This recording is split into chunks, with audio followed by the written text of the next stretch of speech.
Bonsoir à tous. Alors ce soir, je voudrais vous parler du fait que la France n'a plus de constitution, donc de la Déclaration des droits de l'homme aussi, par voie de conséquence, puisque en fait tout ça est lié. Et donc en fait, c'est là pourquoi je fais cette vidéo, parce que bon, ça faisait un petit moment que j'en avais pas fait, mais en fait là, ça me flingue complètement de m'apercevoir qu'en fait, les Français n'ont aucune espèce de réflexion et de compréhension par rapport à tout ce qu'on est en train de vivre. Et donc tout ce qu'on est en train de vivre, en fait, c'est les conséquences du fait que la France n'a plus de constitution et que la Déclaration des droits de l'homme et du citoyen de 1789, en fait, est complètement obsolète. Et de toute façon, les dirigeants, là, donc, ça, en fait, ça s'est passé sous Hollande. En fait, ils ont fait, à la suite des attentats du Bataclan, en fait, ils ont carrément fait péter la Déclaration des droits de l'homme. En fait, ils l'ont annulée.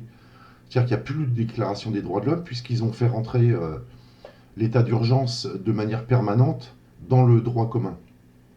C'est-à-dire que depuis alors je ne sais plus la date, mais après le 13 novembre 2015, puisque l'état d'urgence est rentré dans le droit commun, en fait, on vit, là actuellement, la France est en état d'urgence de façon permanente.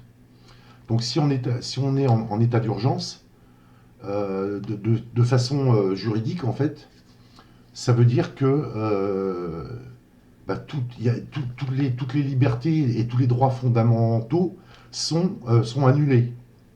Puisque ce qui prime, c'est l'état d'urgence, donc la restriction des libertés publiques, des libertés individuelles, et tous nos droits naturels. La liberté d'expression, la résistance à l'oppression, etc., etc.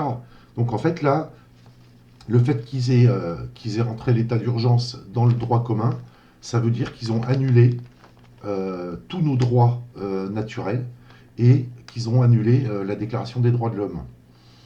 Donc s'ils ont annulé la Déclaration des droits de l'homme, en fait, la France n'a plus de constitution, puisque la constitution, elle dépend de la Déclaration des droits de l'homme. Puisque la Déclaration des droits de l'homme, c'est le texte suprême qui régit la République, c'est le texte suprême qui est au-dessus de tous les autres dans le bloc de constitutionnalité. Et donc s'ils ont annulé la Déclaration des droits de l'homme de 1789, la France ne peut plus avoir de constitution. Et ça veut dire que si la France n'a plus de constitution, eh ben, il n'y a plus de 5e République. Voilà, c'est juste. En fait, là, on est réellement en dictature, puisque c'est la loi. Comment dire, c'est la loi du plus fort qui prédomine. Et que si en plus la France n'a plus de constitution, ça veut dire que le président de la République, le gouvernement principalement, hein, les députés, les sénateurs, le Conseil constitutionnel, le Conseil d'État et la Haute Cour de justice, en fait, ils n'ont plus, en fait, ils usurpent complètement la fonction, puisque du fait qu'il n'y a plus de constitution, en fait, ils n'ont plus aucun compte à rendre au pays et au peuple français, puisque c'est la constitution qui fait qu'ils ont des principes à respecter. Donc, s'il n'y a plus de constitution, en fait, ils n'ont plus aucune règle à respecter. Ils sont plus tenus à respecter quoi que ce soit. Et donc, s'ils sont plus tenus à respecter quoi que ce soit, on est tout simplement dans une dictature. Alors moi, quand j'entends ou que je lis des gens qui disent la France elle est en train de glisser dans la dictature, non. On n'est pas en train de glisser. La France est en dictature depuis alors réellement, juridiquement, enfin réellement si on veut, depuis qu'ils ont fait passer l'état d'urgence dans le droit commun. Mais en réalité, si on étudie les textes qui régissaient la 5e République, en réalité, depuis le 25 octobre, je crois, 1958, date de la ratification de la Constitution de la 5e République, en fait, tout est invalide. Tout est invalide, puisque la Constitution de 58, en fait, a été validée de façon illégale. Donc, en fait, tout ça, c'est complètement vérolé, c'est complètement totalement extravagant. Alors, ça, voilà, ça, c'était une première raison. Alors, il y a d'autres raisons aussi que je vais essayer d'expliquer. Donc, euh, il y a un truc alors moi, qui m'épate, c'est qu'en fait, alors j'en avais déjà parlé, mais le, le, le, le, le problème, c'est qu'il y a quasiment que moi qui en parle, donc moi, je suis insignifiant, hein, mais moi, je suis complètement abasourdi de n'entendre personne parler de ces choses-là. Alors, ce qui se passe, c'est que là, en France, on est soi-disant le pays des droits de l'homme. Et en fait, tous les Français se gargarisent avec le fait qu'on soit le pays qui a proclamé la Déclaration des droits de l'homme. Et en réalité, quand on va dans la rue, si on interroge les gens autour de soi, les amis, la famille et tout, au travail et dans la rue, donc, en fait, on s'aperçoit que personne ne connaît la Déclaration des droits de l'homme. Et, la problématique de ça, c'est la première problématique, en fait, qui fait que en fait, personne ne connaît ses droits naturels. Et, donc, parce qu'en fait, dans le préambule de la Déclaration des droits de l'homme et du citoyen de 1789, en fait, alors je vais vous lire, c'est complètement génial, enfin génial entre guillemets, c'est-à-dire que le préambule, si les gens connaissaient la Déclaration des droits de l'homme, en fait, il saurait que le préambule de cette déclaration dit ceci. Les représentants du peuple françois, constitués en Assemblée nationale, considérant que l'ignorance, l'oubli ou le mépris des droits de l'homme sont les seules causes des malheurs publics et de la corruption des gouvernements, ont résolu d'exposer dans une déclaration solennelle les droits naturels, inaliénables et sacrés de l'homme, afin que cette déclaration, constamment présente à tous les membres du corps social, leur rappelle sans cesse leurs droits et leurs devoirs, afin que les actes du pouvoir législatif et ceux du pouvoir exécutif, pouvant être à chaque instant comparés avec le but de toute institution politique, en soient plus respectés, afin que les réclamations des citoyens fondées désormais sur des principes simples et incontestables tournent toujours au maintien de la Constitution et au bonheur de tous. Et personne ne le sait, ça. Et donc, si personne ne le sait, en fait, ça veut dire que tout le monde tout le monde ignore, tout le monde oublie et tout le monde méprise les droits de l'homme qui sont et donc de par le fait les causes des malheurs publics donc, et de la corruption de nos gouvernements, donc ce qu'on est en plein en train de vivre, c'est dû à l'ignorance, l'oubli ou le mépris des droits de l'homme que chacun, pourtant, chaque membre du corps social, les mecs ils l'ont écrit, hein, et donc chaque membre du corps social devrait connaître ça. Parce que, en fait, quand on voit les autorités publiques, en fait, enfin tous les agents publics, en fait, ont le devoir impérieux de se soumettre à cette déclaration des droits de l'homme puisqu'ils ont des fonctions publiques.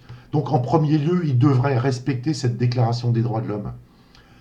Or, vous demandez à tous les fonctionnaires, principalement des administrations, personne ne connaît cette déclaration des droits de l'homme, ce qui est une catastrophe absolue.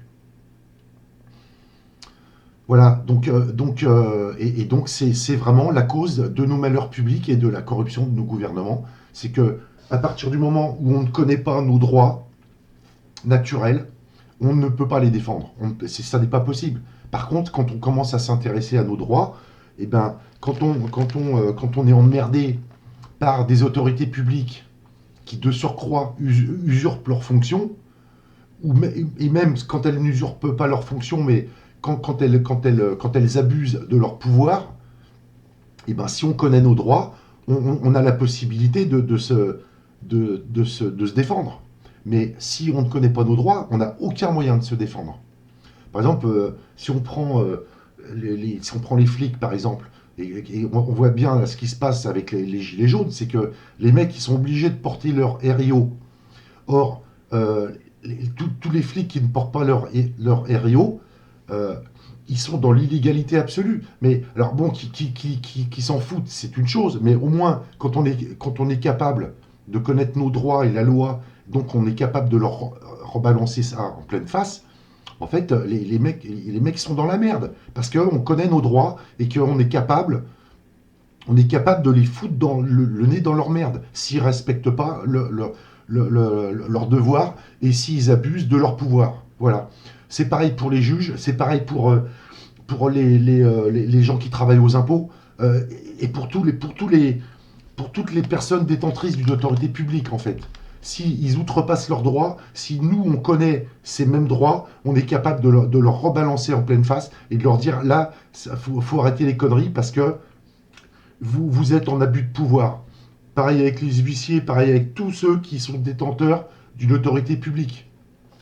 Donc si on ne connaît pas ces droits, on ne peut pas les défendre. Si on ne connaît pas la loi, quand on est attaqué par n'importe qui, sous le prétexte de telle loi, si on ne connaît pas la loi, les mecs ils peuvent abuser de la loi. Or si on connaît la loi, ben, on est capable de leur dire, bah non, la loi là, elle dit que si, que ça, et donc là on est capable de se défendre. Et en plus, quand on connaît la loi, on n'a même plus besoin d'avocat pour se défendre. On est capable de se défendre soi-même. D'où l'importance de connaître ses droits et de connaître la loi. Donc ça, c'est vraiment la première cause de nos malheurs publics, c'est que les Français ne connaissent même pas leurs droits parce qu'ils ne connaissent pas la Déclaration des droits de l'homme et du citoyen de 1789. Alors en plus, donc ça c'est extrêmement important et ça de toute façon c'est la cause majeure de nos malheurs publics à tous et de la corruption de nos gouvernements. C'est la cause majeure. Alors en plus, si on connaissait cette déclaration, si tous les Français connaissaient cette déclaration, avec l'instruction qu'on a aujourd'hui, on serait capable d'analyser les articles. Et on s'apercevrait, comme nous on l'a fait là au Phénix français, en fait que bon, il y a des articles qui tiennent à peu près la route, qui sont à peu près valables, mais cette déclaration elle a été écrite il y a 200 ans. Or, les consciences, elles ont évolué depuis 200 ans, puisque les gens comme nous, qui sommes les gens du peuple, comme vous et moi, hein, en fait, à l'époque, ces gens-là n'étaient pas instruits. Il n'y a que les notables et les nobles qui étaient instruits. Donc, c'est eux qui se sont autoproclamés nos représentants. Et donc, c'est eux qui maîtrisaient tout ça. Le peuple, c'était des gueux et qui n'avaient pas d'instruction, donc ils étaient incapables de maîtriser tout ça. Ils n'y avaient même pas accès. Ils ne savaient pas lire. Donc, ils ne savaient pas lire, ils ne savaient pas écrire, donc ils n'avaient même pas accès à tout ça.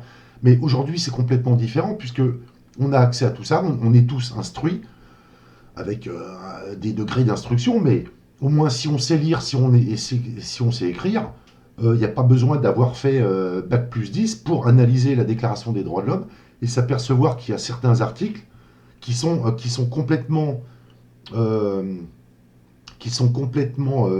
pipés. Et donc si certains articles sont pipés, en fait, c'est tout le château de cartes qui s'écroule. Par exemple, quand on lit dans l'article 2 que le but de toute association politique est la conservation des droits naturels imprescriptibles de l'homme. Ces droits sont la liberté, la propriété, la sûreté et la résistance à l'oppression. Donc là, ils nous disent le but de toute association politique est la conservation des droits naturels de l'homme. Ça veut dire quoi? Pourquoi ils nous placent les associations politiques? Pourquoi ils nous parlent des associations politiques dès l'article 2 de la Déclaration des droits de l'homme? En fait, quand on réfléchit à la question, c'est complètement aberrant, puisque en fait, on s'aperçoit qu'une association...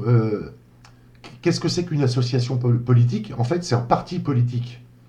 Et la preuve en est, c'est que aujourd'hui, vous prenez tous les partis politiques qui existent, en fait, ils sont constitués en association de loi 1901, donc en association politique.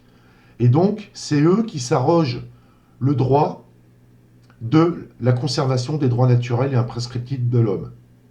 C'est-à-dire qu'il faut absolument passer par eux pour ce qui est de la conservation des droits naturels et imprescriptibles de l'homme. Ce qui est complètement hallucinant, puisque ça veut dire que si eux, Ça veut dire que c'est eux qui s'arrogent le droit, de toute façon, de gouverner. C'est ça le truc, en fait. C'est ça que ça veut dire, quand on y réfléchit. Voilà, donc ça c'est l'article 2. Donc déjà, peut-être que, j'espère que par rapport à ce que je suis en train de vous dire, vous allez comprendre la supercherie de tout ça, en fait. Donc après, l'article 3, le principe de toute souveraineté réside essentiellement dans la nation. Qu'est-ce que ça veut dire ça? On ne sait pas ce que ça veut dire. Ça ne veut rien dire. Le principe de toute souveraineté réside essentiellement dans la nation. Bah, moi, je voudrais qu'ils m'expliquent, les mecs, parce que là, cette phrase-là, je ne sais pas ce que ça veut dire. Nul corps, nul individu ne peut exercer d'autorité qui n'en émane expressément. Ok. Ça veut dire quoi, ça? Ça ne veut rien dire. La liberté consiste à pouvoir faire. Alors ça, c'est aussi c'est pareil. Donc la liberté, en fait, n'a deux bornes. Donc les bornes de l'exercice de la liberté ne peuvent être déterminées que par la loi. Ah ouais. Donc ça veut dire que les limites de la liberté ne peuvent être déterminées que par la loi. C'est vachement intéressant, ça aussi, quand on y réfléchit. Parce que ça veut dire que c'est la loi qui détermine les limites de notre liberté. Ce qui est super grave, en fait. Parce qu'il suffit que les législateurs, qui sont les gens qui écrivent les lois, décident de restreindre les limites de la liberté, et c'est terminé. Il n'y a plus de liberté. Et on voit bien d'ailleurs que, parce que là, après, il y a un autre... un article sur la liberté d'expression, c'est exactement ça. C'est-à-dire que la liberté d'expression, alors je ne sais plus quel article c'est. Attendez, je vais essayer de vous le trouver parce que c'est absolument extravagant. Article 11. La libre communication des pensées et des opinions est un des droits les plus précieux de l'homme. Tout citoyen peut donc parler, écrire, imprimer librement, sauf à répondre de l'abus de cette liberté, dans les cas déterminés par la loi. C'est-à-dire que c'est la loi, encore une fois, qui détermine la liberté d'expression. Et si le législateur décide de restreindre le champ de la liberté d'expression, et ben en fait, on est à la merci des législateurs, ce qui veut dire qu'en fait, il n'y a aucune liberté. Il n'y a aucune liberté. Et que les mecs, les législateurs peuvent faire ce qu'ils veulent à partir du moment où les libertés sont déterminées par la loi. Voilà. Ensuite, on a euh, euh, l'article 12. C'est absolument génial aussi. La garantie des droits de l'homme et du citoyen nécessite une force publique. Cette force est donc instituée pour l'avantage de tous et non pour l'utilité particulière de ceux auxquels elle est confiée. Vous voyez le plan là, avec ce qui se passe avec les flics là et les gilets jaunes? La force publique est donc instituée pour l'avantage de tous et non pour l'utilité particulière de ceux auxquels elle est confiée. Donc ça, faut leur rebalancer dans la gueule systématiquement aux flics. Parce que là, les mecs, bon, de toute façon, là, ils violent de façon claire et limpide donc la déclaration des droits de l'homme. Mais comme je vous l'ai dit au départ, il n'y a plus de déclaration des droits de l'homme. Et c'est pour ça, comme il n'y a plus de déclaration des droits de l'homme et qu'il n'y a plus de constitution, là, les mecs sont en roue libre, c'est complètement open bar. Donc ils n'ont plus aucune règle à respecter, et ils le savent. Et c'est pour ça qu'on est en train de vivre ce qu'on vit en ce moment. Alors en plus, après, il y a voilà, article 15. Bon, je ne vous les lis pas tous, hein, mais donc article 15, la société a le droit de demander des comptes à tout agent public de son administration. Ça veut dire quoi ça? Bah, c'est que on a le droit, au lieu de se faire, comme on dit, de consentir en fait à chaque fois qu'un agent public nous dit c'est comme ci, c'est comme ça, tu dois te soumettre. Non, c'est un agent public, quel qu'il soit, donc on a le droit de demander des comptes. Parce qu'il est agent public et qu'il doit respecter en premier lieu la Déclaration des droits de l'homme et les textes qui font qu'il a une autorité publique. S'il n'y a plus de textes qui fondent son autorité publique, il n'y a plus d'autorité publique. Donc il n'y a plus rien, quoi. Il n'y a plus d'autorité publique. Donc tous ces gens qui se prétendent d'une autorité publique, ce sont des usurpateurs, même s'ils n'en ont pas conscience, c'est à nous, connaissant nos droits et nos droits naturels, imprescriptibles et nos devoirs, c'est à nous de leur rappeler constamment. Voilà. Et alors, le truc le plus extravagant et le plus génial là-dedans, c'est que c'est l'article 16 qui, là, fait tout tomber le château de cartes. C'est que, donc l'article 16 dit, celui-là je le connais par cœur en fait, hein, c'est toute société dans laquelle la garantie des droits n'est pas assurée, ni la séparation des pouvoirs déterminée, n'a point de constitution. Donc là c'est clair, c'est écrit noir sur blanc dans la Déclaration des droits de l'homme. Alors, si les autorités publiques viennent vous dire que si, la Déclaration des droits de l'homme, elle existe encore, et ben vous leur dites, alors qu'en est-il de l'article 16 ? J'exige des explications. Et puis sinon, de toute façon, si on vous dit qu'il n'y a plus de Déclaration des droits de l'homme, et ben ça veut dire que de toute façon, il n'y a plus de Constitution. Donc de toute façon, l'un dans l'autre, il n'y a plus rien, c'est terminé. C'est terminé. Il n'y a plus, en fait, la France n'a plus de Constitution. Là, c'est super grave, parce que s'il n'y a plus de Constitution, ça implique plusieurs choses. Premièrement, s'il n'y a plus de Constitution, il n'y a plus d'État. Donc s'il n'y a plus d'État, il n'y a plus aucune institution. Donc s'il n'y a plus aucune institution, il n'y a plus de président de la République. Il ne peut plus y avoir de président de la République. Il ne peut plus y avoir de gouvernement. Il ne peut plus y avoir d'Assemblée nationale. Il ne peut plus y avoir de Sénat. Il ne peut plus y avoir de Conseil d'État. Il ne peut plus y avoir de Conseil constitutionnel. Il ne peut plus y avoir de Haute Cour de justice. Il ne peut plus y avoir de tribunaux de la République. Il ne peut plus y avoir de procureur. Il ne peut plus y avoir de magistrat. Il n'y a plus rien. Plus rien. Il ne peut plus y avoir de police. Il ne peut plus y avoir de gendarmerie. Il ne peut plus y avoir d'armée. Il n'y a plus rien, en fait. Plus rien. Donc là, je ne sais pas si vous vous rendez compte de la situation. En fait, c'est totalement dramatique. C'est catastrophique. Puisqu'en fait, tous ces gens qui se prétendent d'une autorité publique, dans la situation actuelle, sont des usurpateurs de première classe. Et donc en fait, comme ils se prétendent d'être détenteurs d'une autorité publique, en fait, ils nous soumettent à leur propre loi, puisque de toute façon, il n'y a plus de loi. Parce qu'en plus, ah oui, j'ai oublié un autre truc, c'est là où c'est génial, c'est que s'il n'y a plus de constitution, en fait, il n'y a plus aucune règle du droit qui peut s'appliquer, puisque le droit dépend de la constitution, puisque les lois ne peuvent être rédigées que si on a une constitution qui est valide, puisque c'est la constitution qui permet de rédiger les lois, puisque on voit bien que dans des procès, par exemple, par rapport à des lois qui sont annoncées, on vous dit oui, mais là, il y a la loi un tel qui fait que vous êtes redevable de... Et en fait, il y a des questions prioritaires de constitutionnalité qui sont posées lors de procès, où il y a des justiciables qui demandent, oui, mais moi, je demande à soulever une question prioritaire de constitutionnalité, parce que là, cette loi, je considère qu'elle n'est pas constitutionnelle. Donc voilà, parce qu'en fait, le bloc de constitutionnalité, c'est lui qui permet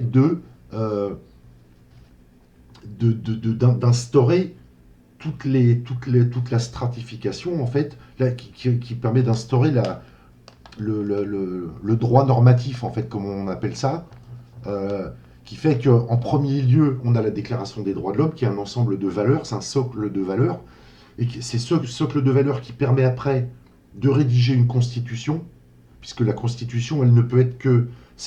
Constitution, en fait, constitution, ça sert uniquement à organiser les pouvoirs publics. Alors là, c'est pareil, je fais une petite parenthèse, mais tous ceux qui me disent oui, dans une constitution, il faudrait mettre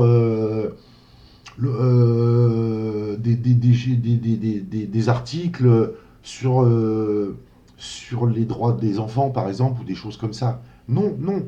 Là, on peut écrire tout ce qu'on veut sur les droits de l'enfant, il n'y a pas de souci. Mais ça n'a rien à faire dans une constitution. Par contre, ça peut être placé justement dans une déclaration des droits de l'homme, parce que c'est des valeurs fondamentales comment dire, c'est des principes fondamentaux, des valeurs fondamentales sur lesquelles repose la cohésion sociale. Mais ça n'a rien à faire dans une constitution, puisque une constitution sert uniquement à organiser les pouvoirs publics. Voilà. Donc, ça c'était la petite parenthèse. Alors je ne sais plus où j'en étais. Je ne sais plus où j'en étais. Je vais retrouver le fil. Donc, ouais, j'ai perdu le fil.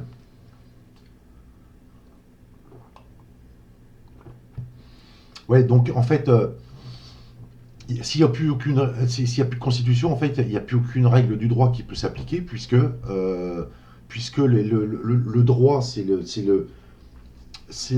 après c'est l'application, puisque dans la constitution, il y a l'organisation de la magistrature, par exemple, donc comment le droit est organisé.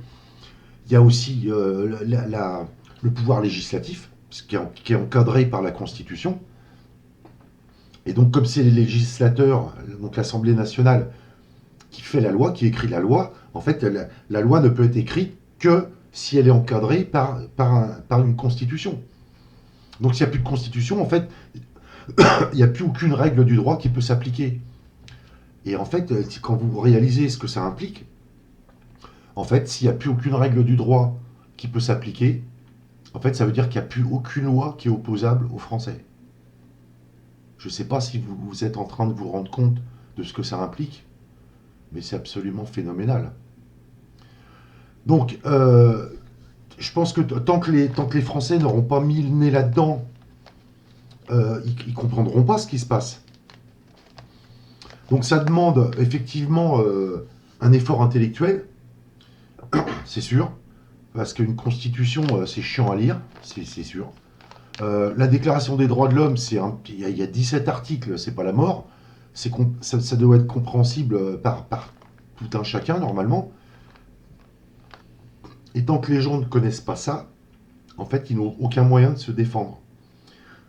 Et quand ils connaissent ça, en plus, ils ont les moyens là, on peut revendiquer nos droits naturels et nos droits imprescriptibles et inaliénables. Mais si on ne connaît même pas nos droits imprescriptibles et inaliénables, comment voulez-vous qu'on les revendique? Voilà, donc tant que les Français n'auront pas compris ça, et puis quand je dis tous les Français, et puis là, c'est tous les francophones, hein, je ne sais pas moi, si ma vidéo sera vue à l'étranger, mais je pense que j'ose espérer qu'elle sera vue même en France par des gens qui sont d'origine, qui ont des origines étrangères et qui viennent de pays francophones, parce que en fait, même dans ces pays-là, toutes les normes constitutionnelles, en fait, toutes les normes républicaines. Alors là, je pense entre autres à tous les pays d'Afrique noire, en fait, qui sont construits, qui sont à peu près tous des républiques. Et donc toutes ces républiques sont bâties sur le même modèle. Donc de toute façon, tout ça, ça s'applique dans tous les pays. Alors principalement dans tous les pays de régime républicain, mais après, de toute façon, ça s'applique à tous les pays.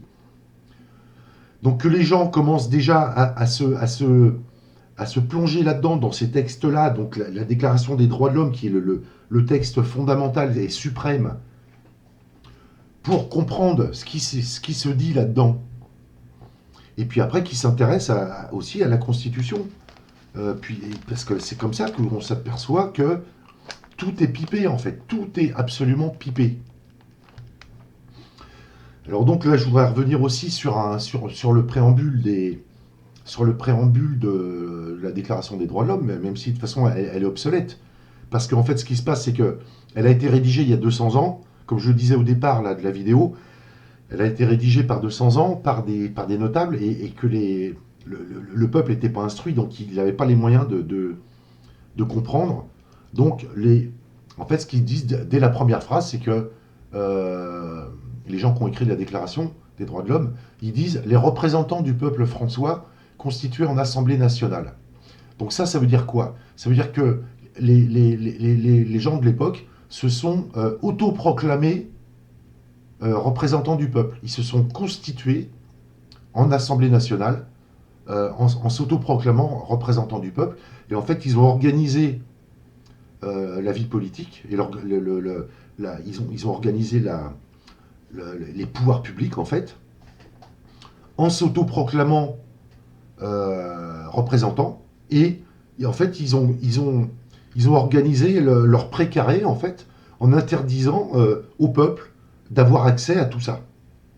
Et en fait, on voit que depuis 1789, c'est exactement organisé comme ça. C'est-à-dire qu'ils ont complètement verrouillé le système en faisant en sorte, par exemple, que ce soit les partis politiques qui prennent le contrôle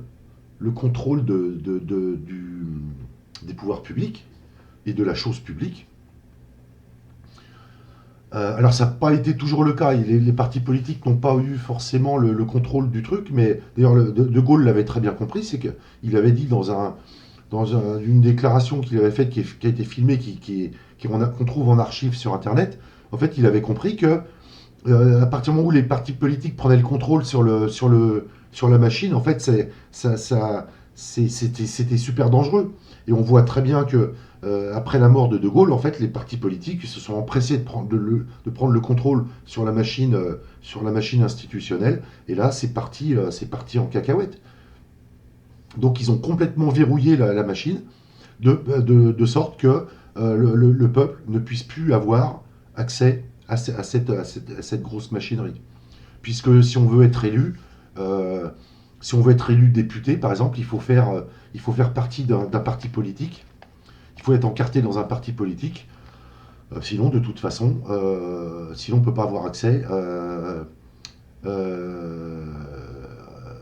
aux élections. Voilà. Donc, tout ça, c'est complètement pipé. C'est complètement pipé. Et donc, c'est ça qu'il faut que les gens comprennent. C'est que c'est complètement pipé. Et si on ne va pas réfléchir et comprendre le fond des choses, on n'arrivera jamais à comprendre, parce que ça, c'est la cause des causes. C'est ça, la cause des causes. Alors, même si après, on peut remonter plus loin, hein, on peut toujours remonter plus loin, mais là, déjà, là, moi, je viens de vous exposer tout ce qui fait qu'il n'y a plus de 5e République, c'est fini. La 5e République n'est plus. Elle est morte, il y a déjà des gens qui le savent, mais personne n'ose l'annoncer là pour l'instant. Moi, je suis le seul. Hein. Franchement, là, j'attends que d'autres le disent, mais là, je n'entends personne sur les réseaux sociaux, sur Internet, dans tous les lives qu'il y a, tout ça, toutes les émissions de télé sur les plateaux, dans toutes les chaînes YouTube que je vois, je n'entends personne parler du fait que la France n'a plus de constitution. Alors s'il y a un petit demange de la Renaissance française, c'est le seul. En fait, c'est le seul qui parle et qui dit, même si moi je suis pas d'accord avec son analyse, parce que il va pas aussi loin que moi ou que le Phénix français, mais n'empêche que voilà, c'est le seul autre personnage que j'ai entendu dire que la France n'avait plus de constitution. Et ça, en fait, c'est complètement hallucinant, puisque, en fait, il y a tous les intellectuels, là, tous les spécialistes du droit constitutionnel, tous les juristes. Les gens, c'est des pointures. Moi, j'ai pas fait le 10e des études qu'ils ont fait en droit, parce que de toute façon, j'ai même pas fait d'études de droit. Et là, je suis capable d'analyser avec d'autres le fait que la France n'a plus de constitution, et tous ces gens-là ne sont pas capables de comprendre que la France n'a plus de constitution. Donc là, il va falloir maintenant qu'ils s'expliquent, tous ces gens-là, parce que moi, je vais citer un nom, par exemple, c'est Monsieur Régis de Castelnau. Bon, je lui veux pas de mal à ce monsieur, mais là, il va falloir qu'il m'explique, ou qu'il s'explique sur le fait que, quand je suis passé à Sud Radio au mois d'avril, à l'invitation d'Étienne Chouard, à un moment, j'ai parlé de l'article 16 de la Déclaration des droits de l'homme, qui dit que toute société dans laquelle la garantie des droits n'est pas assurée, ni la séparation des pouvoirs déterminée d'un point de constitution. Là, il m'a sorti, oui, mais ça, c'est votre interprétation. Mais c'était pas mon interprétation, je n'ai fait qu'énoncer l'article 16. Il n'y avait aucune interprétation dans mes propos. J'ai juste récité l'article 16. Donc, il va falloir qu'il m'explique et qu'il s'explique sur le fait que c'est mon interprétation. Et comment, et surtout qu'il s'explique et qui nous donne sa vision ou son interprétation de ce fameux article 16. Parce que là, ce serait très intéressant, puisque lui se prétend juriste très expérimenté. Donc moi, maintenant, je veux avoir son interprétation de l'article 16. Voilà, et là, maintenant, moi, je veux que tous ces gens-là s'expliquent et nous donnent leur version de l'article 16 de la Déclaration des droits de l'homme. Et qui nous disent aussi si la Déclaration des droits de l'homme est toujours en application en France. On est au combien aujourd'hui? On est le 3 janvier 2020. Est-ce que la Déclaration des droits de l'homme et du citoyen de 1789 s'applique encore en France aujourd'hui? Ça, je voudrais que tous ces gens-là, tous les spécialistes du droit, les soi-disant spécialistes du droit, je voudrais que tous ces gens-là nous le disent, parce que ce serait extrêmement instructif d'avoir leur version des faits. Sachant que, moi j'ai posé la question à des gendarmes, ils ont été incapables de me répondre. Ils ont été incapables de me répondre, les gendarmes. Voilà. Donc si vous voulez, là, il y a vraiment un putain de problème dans ce pays. Et donc, si on veut commencer à essayer de les résoudre, un tant soit peu, il faut absolument aller à la cause des causes de tous nos malheurs publics et de la corruption de nos gouvernements. Et nos malheurs publics et la corruption de nos gouvernements, la première cause, c'est l'oubli, l'ignorance ou le mépris de nos droits naturels. Voilà, donc, moi je fais encore une fois partie du Phénix français, j'en suis le principal porte-parole. On a rédigé, donc, puisque la Déclaration des droits de l'homme et du citoyen de 1789 est obsolète, en fait, on a rédigé une nouvelle déclaration qui est une déclaration des droits, des devoirs et des responsabilités des êtres humains, que je vous invite à prendre connaissance, parce que, en fait, là, on a monté quand même un petit peu les curseurs, puisque c'est une déclaration qui a été rédigée en 2017, donc là, ça n'a plus rien à voir avec, même s'il y a des correspondances, ça n'a plus rien à voir avec celle de 1789. Là, on l'a remise au goût du jour, même si elle est incomplète, même s'il y a des définitions de mots qui prêtent à confusion, ou qui... Voilà, tout ça, c'est pas figé, mais au moins, on a monté les curseurs. On a aussi une nouvelle devise qui remplace liberté, égalité, fraternité. Et cette devise, c'est liberté, équité, solidarité, responsabilité, émancipation. Donc ça monte aussi les curseurs, puisque ça, dans la devise, on a la solidarité, on a l'équité, non plus l'égalité, on a l'équité, on a la solidarité, et on a la responsabilité et l'émancipation, parce que c'est des principes moteurs qui devraient être inscrits sur tous les frontons républicains, sur tous les frontons des bâtiments publics, parce que ça doit nous être présent à l'esprit tous les jours quand on est sur l'espace public. Et c'est des choses qui doivent être présentes à l'esprit de tout le corps social, et tout le corps social, c'est à l'esprit de tout un chacun. Voilà. Donc, cette déclaration des droits, des devoirs et des responsabilités des êtres humains, c'est ce qui nous a permis de rédiger une constitution de transition.